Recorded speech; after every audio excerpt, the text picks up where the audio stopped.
Nestled deep in the Appalachian Mountains lay the forgotten town of Ashwood Hollow, a place long abandoned and shrouded in mystery. Once a bustling logging community in the early 1900s, the town emptied almost overnight after a series of inexplicable disappearances. Those who ventured near its ruins spoke in hushed tones about the forest, the whispering pines, a dense, shadowy expanse where the trees seemed alive, murmuring the names of those who dared tread too close. The legend persisted for decades, and though it faded from most minds, it clung stubbornly to the folklore of the region. Eliza Hayes, a graduate student in anthropology, was fascinated by regional legends. Her thesis explored how folklore shaped community identity, and the Whispering Pines was a perfect case study. Armed with a recorder, a notebook, and a camera, Eliza drove through winding mountain roads to the edge of Ashwood Hollow, ignoring the warnings of her Appalachian guide, a wiry old man named George. "You don't want to go poking around there, miss," George had said, his knotted hands clutching the steering wheel of his ancient truck. "People who hear the whispers don't come back right." Eliza had smiled politely, but dismissed his warnings as superstitious nonsense. She was here for the truth, not to indulge in ghost stories.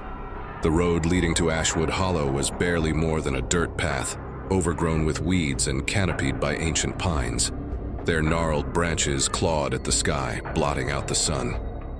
The air grew cooler as Eliza approached the town, and the hum of civilization faded, replaced by the eerie stillness of the forest. Eliza parked her car at the edge of what once must have been the main street. The town was little more than a collection of rotting buildings, their wooden frames sagging under decades of neglect. Moss and vines crept over everything, reclaiming the structures for the forest. The only sound was the faint rustle of leaves in the breeze. Setting up her equipment, Eliza began documenting her surroundings. "This is Ashwood Hollow," she spoke into her recorder. "According to local legend, the forest surrounding the town, known as the Whispering Pines, is said to..."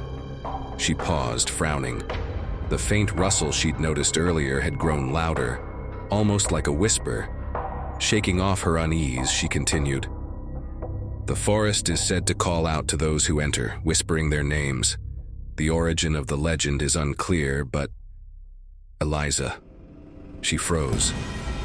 The whisper was faint, almost imperceptible, but it unmistakably carried her name.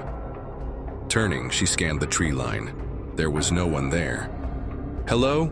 she called, her voice trembling slightly. Silence. She told herself it was just the wind.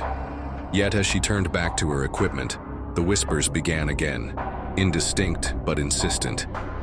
Eliza forced herself to focus, ignoring the chill creeping up her spine. As night fell, the forest seemed to come alive. Shadows stretched and shifted, and the whispers grew more frequent, though they never rose above a murmur. Eliza set up camp in the shell of an old general store, lighting a lantern to keep the darkness at bay. She reviewed the day's recordings, hoping to catch something explainable. To her dismay, the whispers were audible on the tape, clear and haunting. One phrase repeated over and over, "Come closer." Determined to rationalize what she'd heard, Eliza noted, "Likely a combination of wind and natural acoustics." But even as she wrote, the unease gnawed at her. That night she dreamt of the forest. In her dream, the trees loomed impossibly tall, their branches twisting like skeletal fingers. Faces emerged from the bark, their mouths moving in silent screams. She woke with a start, heart pounding, to find the whispers had grown louder, circling her camp.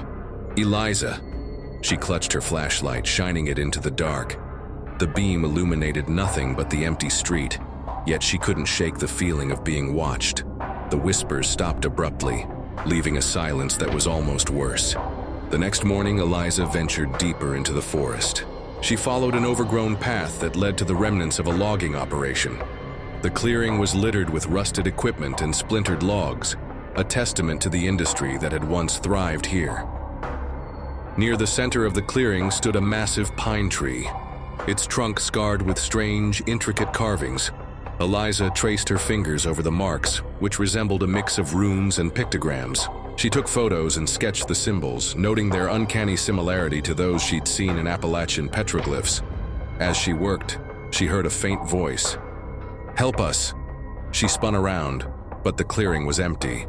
The voice came again, louder this time, and seemed to emanate from the tree itself. "Help us," it pleaded. "Release us."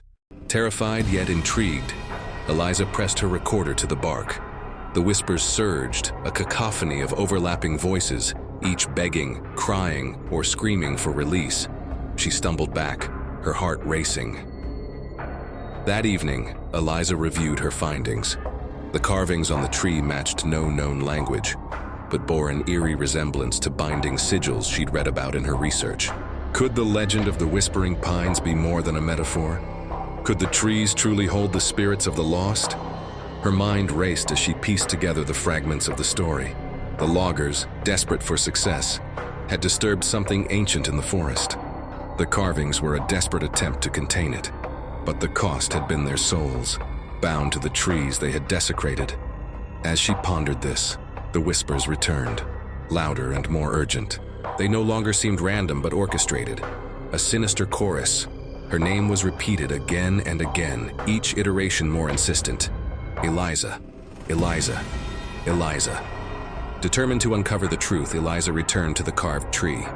Armed with a knife and a resolve born of desperation, she began to chip away at the bark, hoping to break whatever spell bound the spirits. As she worked, the forest seemed to writhe around her. The wind howled, and the whispers rose to a deafening roar. The faces she dreamt of appeared in the bark of every tree, their eyes wide with terror. "Stop!" the voices screamed. "You don't understand." But it was too late. With one final strike, the bark split, and a blinding light erupted from the tree. The whispers turned to screams, then silence. When Eliza opened her eyes, the forest was still. The faces were gone, the carvings erased. She staggered back to her camp, feeling both victorious and hollow. The Whispering Pines were silent, but she couldn't shake the feeling that something far worse had been unleashed. Eliza's recordings and notes were never found. Weeks later, hikers discovered her abandoned car at the edge of Ashwood Hollow. The town's ruins remained as they always had, but the forest was different. The trees no longer whispered. Instead, they watched.